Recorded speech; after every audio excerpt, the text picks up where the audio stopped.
Hello and welcome to the Dr. Grant Show. So today we're going to be talking about the truth about hypnosis. All right. So let's get ready for a great show. I'm going to be dropping some great science with you today.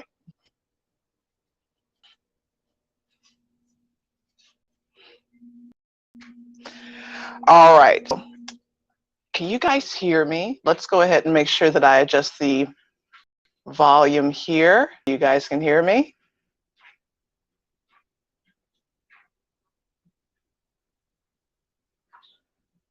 Make sure nobody's left out here.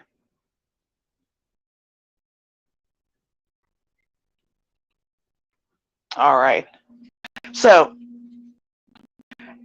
have you ever had a time where you found that I'm going to put my notes on the side here. We've got great scientific articles. All right.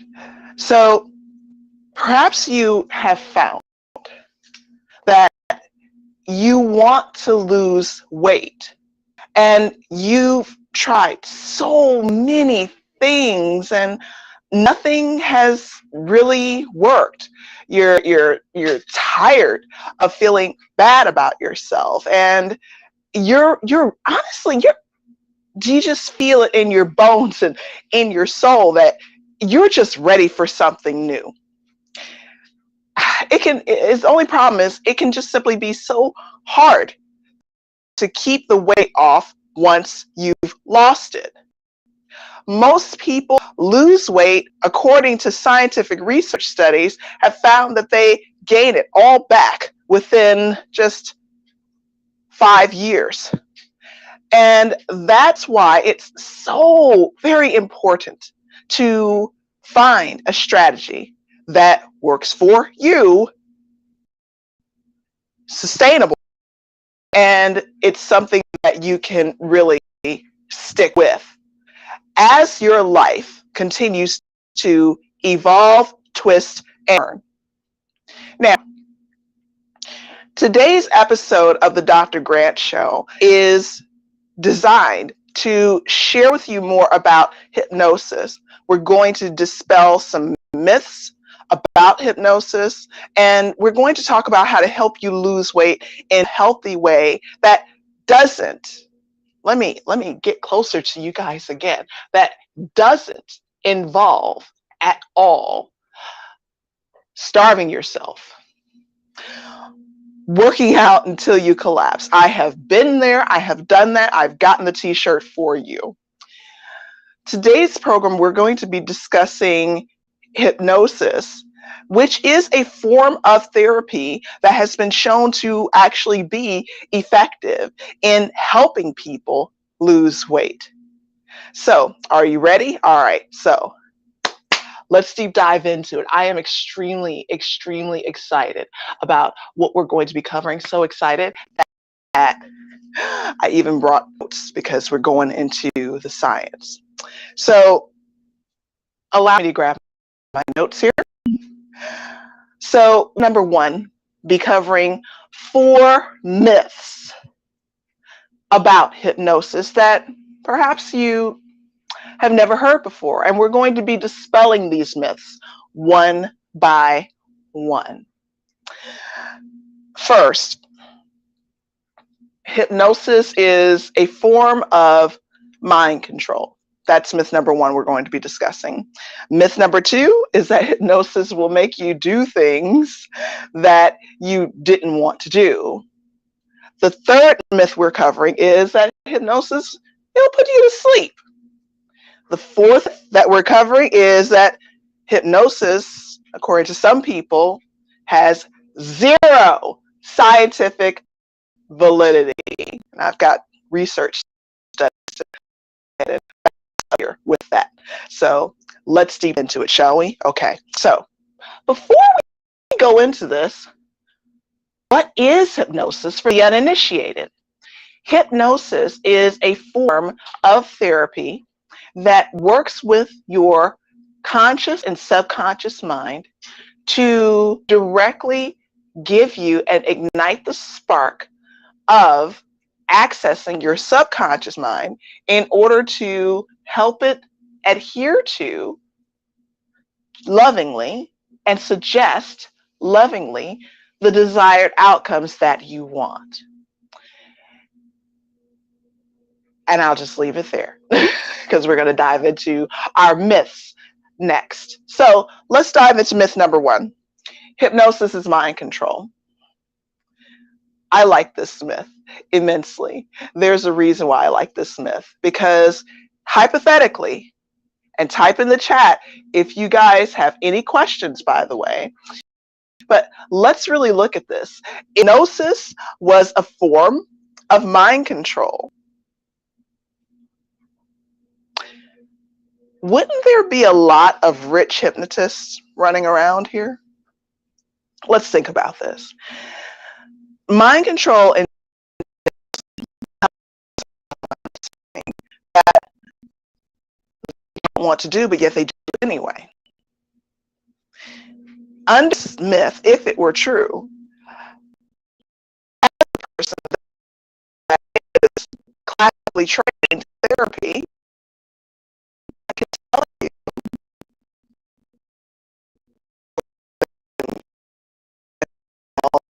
to if hypnosis was mind control, anyone who's trained in hypnosis would be able to do that. A big pile of now, right? Of a massive plethora of therapists. Do you? Fill chat or send me a DM afterwards if you know an island contains thousands, perhaps millions of very rich hypnotherapists. So wouldn't you agree, in light of this evidence, that hypnosis clearly cannot be a form of mind control?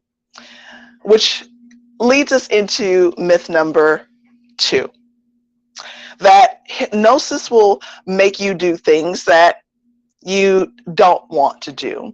And the reason why this has been spawned and what ignited this is perhaps the idea of falling into a trance. However, when a person is in a trance, there are various levels of being in a trance. There are light trances, medium trances, and deep trances. Regardless of what stage of a trance that you're in, it doesn't matter. You still are not going to do anything that you don't want to do, because your subconscious mind is always going to put the brakes on for you. Also, a person that is under hypnosis, they still feel just like they normally would. They're just way more relaxed.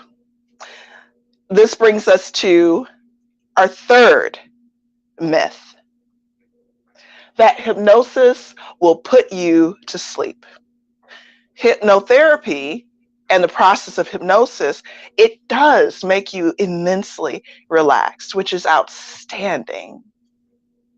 However, you are not in such a relaxed state that you're asleep. That actually counteracts the whole benefits and gains of hypnosis. As we are together now, as you are watching this show, your mind is in beta. That's the brainwave pattern that your mind is in. When you begin to relax, your mind drops down into alpha. You relax even more and you drift off to sleep. Just before you drift off, and upon waking, your mind is still in theta. What hypnosis does is that it shifts and helps and moves your mind quickly from that alpha to theta state, where commands can be and suggestions can be placed. You can be lightly into theta, or you can be in alpha. Nevertheless, you're still relaxed and you're not asleep. It is almost the equivalent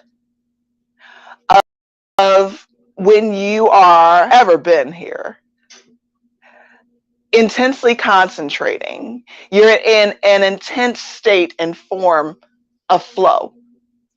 That's where you are dwelling in, and that's when you are dwelling in alpha state, as opposed to beta, which, as I mentioned previously, is when you're just conversing with someone. That's your beta. When you're in flow and in deep concentration, you're in alpha. And like I said before, the next level below that is theta. Now, my fourth, I had to break out the notes here. My fourth favorite item to cover, and myth that I love to cover, is often raised with a lot of medical professionals. The fourth item is that hypnosis has no scientific validity, or also commonly known as, isn't hypnosis very woo-woo? I am more than pleased to share with you my experience with hypnosis. 20 years ago, I came across and experienced articles about the power of hypnosis. Actually, a little bit more than 20 years ago. Hypnosis, along with, and some of you guys that are watching this, if you're in my age group, under the same umbrella of what would be called quack watch approach. Underneath this umbrella include yoga, psychology, medicine.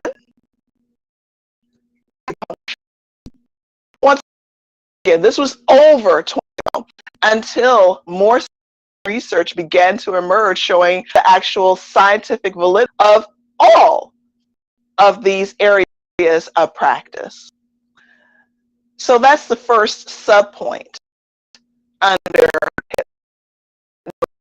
scientific validity that I like to address.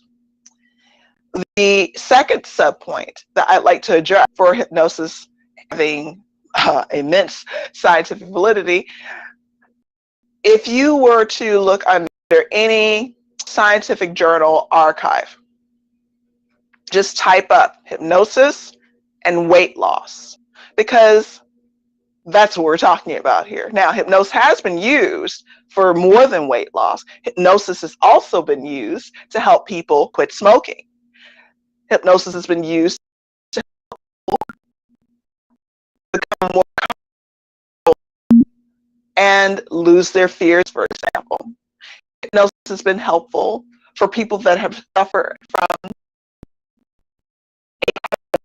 trauma. The possibilities of hypnosis,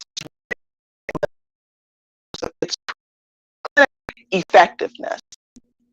But for the sake of this discussion, we're talking about hypnotherapy used for us. I'm going to just keep it right there. So I brought out the big guns. This is only a small sampling of the scientific studies that I have found that prove hypnosis's scientific validity and efficacy. But this is just a sampling. In the Obesity Society journal, published in a study that was published in 2018, the study is called The Effects of Self-Conditioning Techniques with Self-Hypnosis in Promoting Weight Loss in Patients with Severe Obesity, a randomized control trial. without going into all the scientific jargon that was covered in the article, essentially, in conclusion, what the researchers found is that habitual hypnosis users showed a greater weight loss compared to people that sporadically used hypnosis. Now, what does this mean? What this means in this instance is if you're walking into someone's virtual office or office and expecting for one hypnosis session to fix your challenge or your problem, it just might, depending upon your hypnotherapist and the questions that are asked in their training. However, habitual hypnosis has proven to become more effective. And the reason for this, especially with my experience, is you establish two things. Number one, the hypnotherapist establishes rapport with their client as more time is invested. Number two, the hypnotherapist is able to ask if they're trained also in certain psychological techniques such as NLP, which stands for neuro-linguistic programming, as well as CBT, cognitive-based therapy. They know how to ask more powerful and laser-focused questions to help you get to where you need to get to with that hypnosis session faster. Okay? Next, let's go into our next study. In the Journal of Clinical Psychology, 109 subjects over the course of 9 weeks, they experienced significant weight reduction using hypnosis. And here is the kicker. This was not a short-term gain. I know a lot of people will often say, well, it worked, but it only worked for a short time. This study with this set of researchers went one step further. They circled back around to these participants 2 years later. And you know what they found? They found in their 2-year follow-up significant additional use hypnosis. So what does this tell us? This tells us that this not only was effective for the time that the researchers worked with the study participants for that time period, but even after it was done, even after the hypnosis was done, effects continue to last. Third, the Journal of Consulting and Clinical Psychology. In this research study, 60 women used hypnosis. This time, what they decided to dive into was self-hypnosis via audio versus working with a hypnotherapist. Here are the findings. The hypnosis worked. Working with a hypnotherapist worked. Those study participants lost weight. However, the study participants that used the audio hypnosis in that study did not lose weight. So, what does this tell us? It's not that self-hypnosis and using audiobooks, audio tapes, for example, for hypnosis doesn't work. But for a certain set of the population, they do benefit greatly from working with someone active,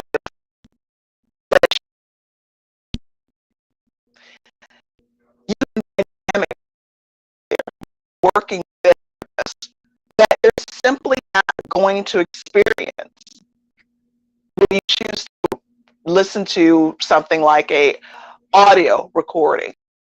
Now,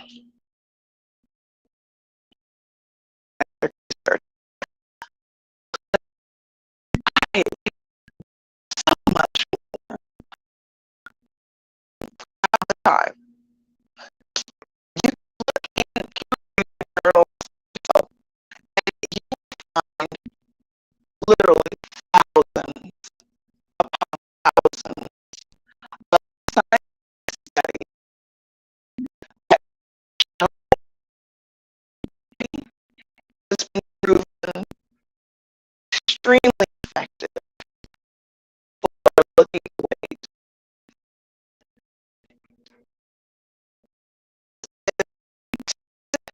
Stuff, scientific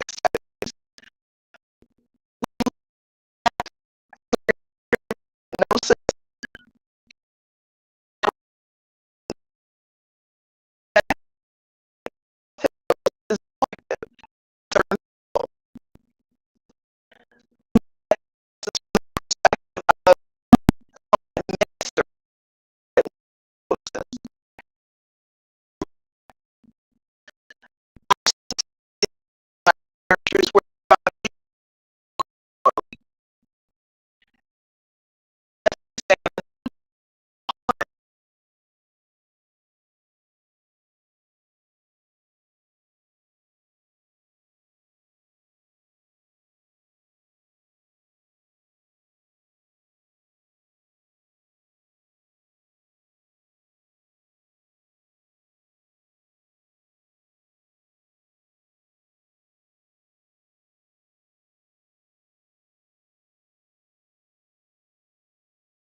fantastic activity. One more to look forward to.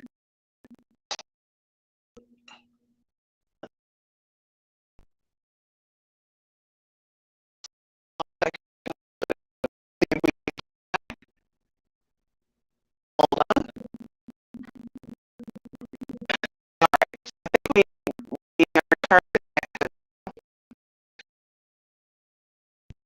clinical diagnosis to the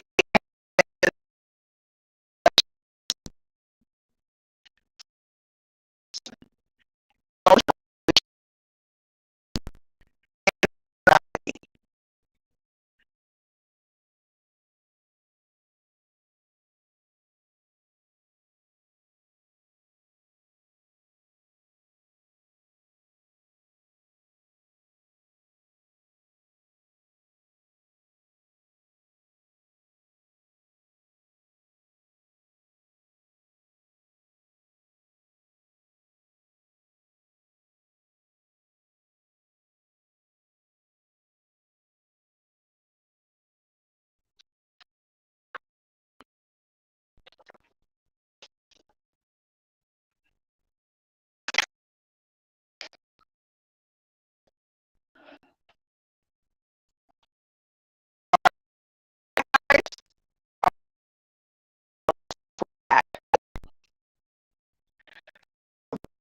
mentioning of studies, research studies that have not only examined itself to dive deep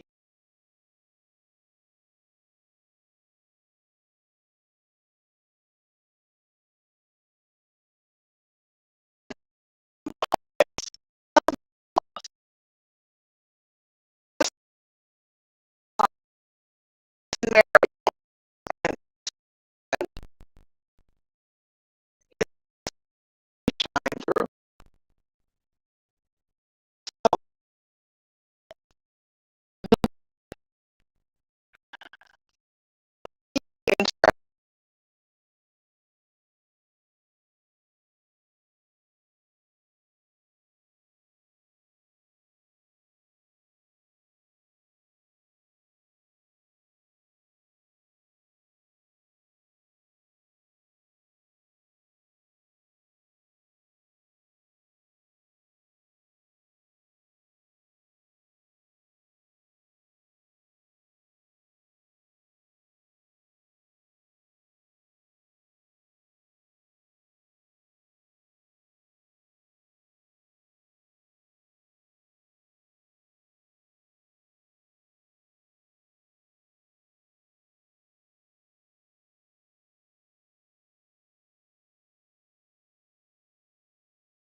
with the right and trained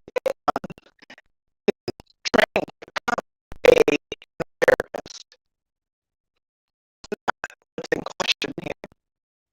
And you should at least have someone certified, in my humble opinion.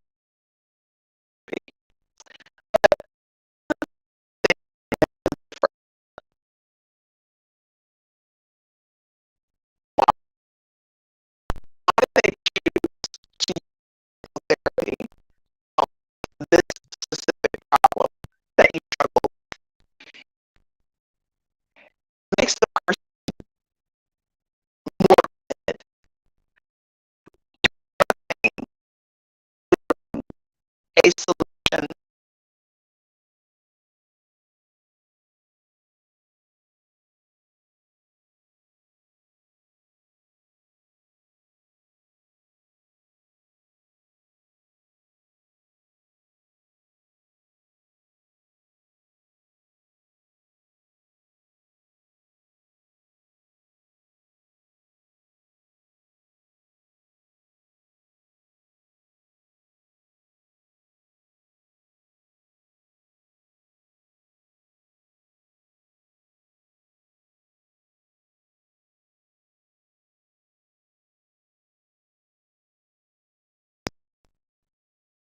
So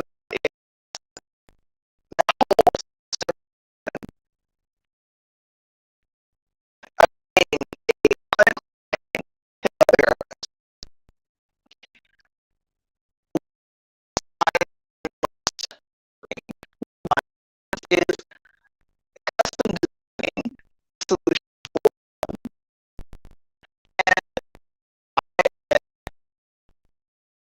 interested. I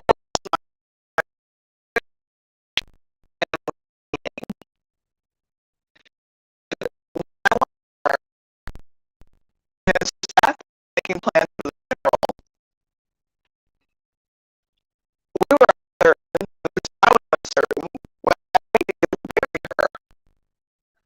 And I lost my mother to obesity. It wasn't because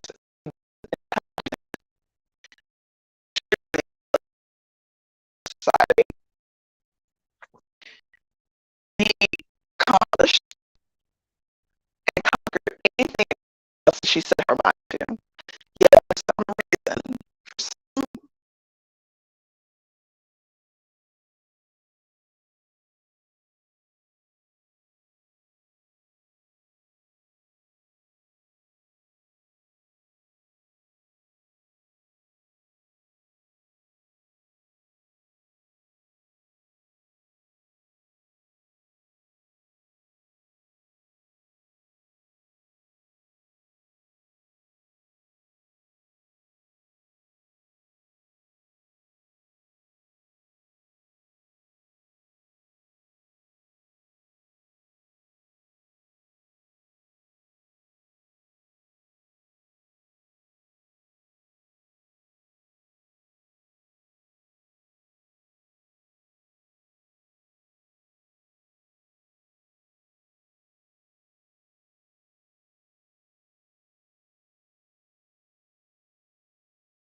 all right, looks like we came back. I don't think internet connection.